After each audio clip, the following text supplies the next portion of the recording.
Want to get to our capital markets editor, Gary Kaminsky, with Charmaine Mosavar-Rahmani, the Chief Investment Officer for Goldman Sachs Private Wealth Management. Hey, Gary. Hey, Carl. Good morning. And yes, as we continue to try to talk to people who called it right last year, and as you mentioned, Charmaine, for viewers, within Goldman Sachs, there's a lot of different divisions. Charmaine is responsible for the high net worth division. So if you are a client in that division, this is a strategy and advice you're hearing for 2013. Good morning. Welcome, and good to see you again, Charmaine. Let's get right to the expected returns. I think we've got some charts here in terms of the various asset classes. And anything you want to highlight in terms of expected returns, what you're telling clients for the next 3 to 5 years? In this environment, we're actually asking our clients to think about three things. First, we're going to have low interest rates for a while, and so they need to adjust their expected returns. So in a low interest rate environment, we're going to have lower returns across all asset classes. Second, we're telling our clients that as they think about the lower returns in the context of their portfolios, they also need to recognize that we are going to have volatility from incremental policy on a global basis, whether it's in the U.S., Europe, Japan, or emerging market countries. We are expecting that policy, whether it's monetary policy adjustments, fiscal policy, it will all be incremental, and that will create market pressures because it won't be at a pace that the markets would like to see. And so that will introduce volatility, and it's not something our clients should try to trade. They should look over the horizon and invest for the long run. So looking at the long run, the 3 to 5 year term outlook, if you looked at those expected returns, it looks at what's interesting to me is that you think the Euro stock, certain areas of the Euro stock index, as well as the banks, the financial services companies, are where you can, if you're willing to accept some volatility, get the highest returns over that 5 year period. So the Euro stock, explain to us why you like that area for outsized returns. So the context of investing in U.S. banks and the Euro Stocks 50 is in a context of low returns across asset classes, but only for tactical recommendations. Our core assets should still stay in the U.S.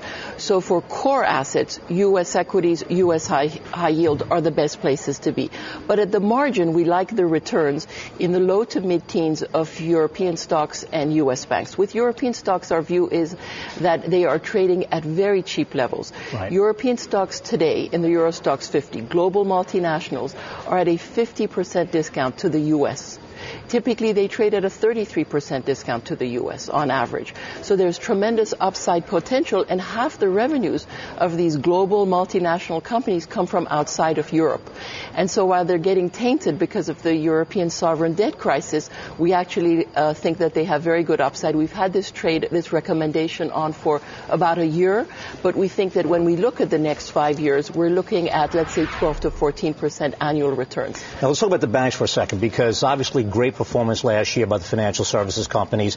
You believe, like many, that the expectations are capital redeployed, dividends, distributions growth, companies being able once again to reward shareholders. Is that not priced into these financials, to these bank stocks right now?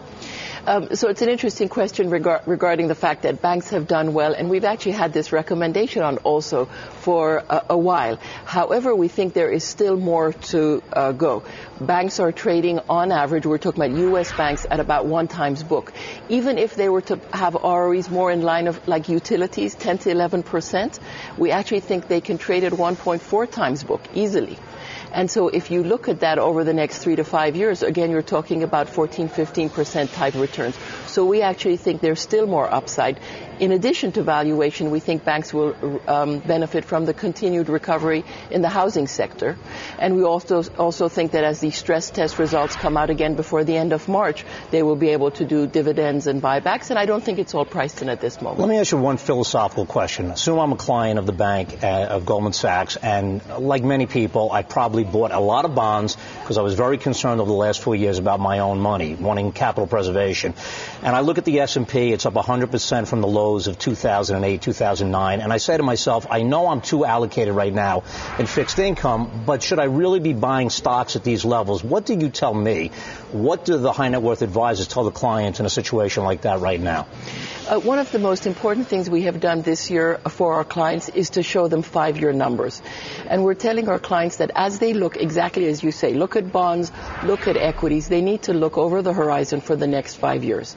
And over the next 5 years, we expect basically zero returns on a nominal basis out of bonds, which actually means a negative real return. But when we're looking at equities, in spite of the tremendous run-up from the trough of the crisis, we are looking at 5 to 6% annual returns. And so we encourage clients to think about that relative performance over the foreseeable future and slowly move out of their bonds into equities. We don't think there's great urgency to do that right away. They can do it in increments, but we think that that will be a very good long-term strategy. Before we run, do you see clients actually making this tactical move right now? More and more we're beginning to see people say, okay, well, the worst of the crisis seems over. Policy seems to be in a good place. We're seeing the economic recovery have some serious legs to it. Housing seems to have some serious legs. We can afford to take a bit more risk now. Great. Thanks very much for joining us and call. That's some actionable advice from Goldman Sachs. High net worth for the retail clients viewing us. And by the way, both in terms of the Euro stocks as well as those bank stocks, there are ETFs, so you don't have to be individual stock pickers. Charmaine's work will tell you those sectors, if they're right in terms of absolute returns, significant outperformance in the years ahead. I hope everybody was listening closely, Gary. Great stuff. Thank you. Thanks. And thanks, Charmaine.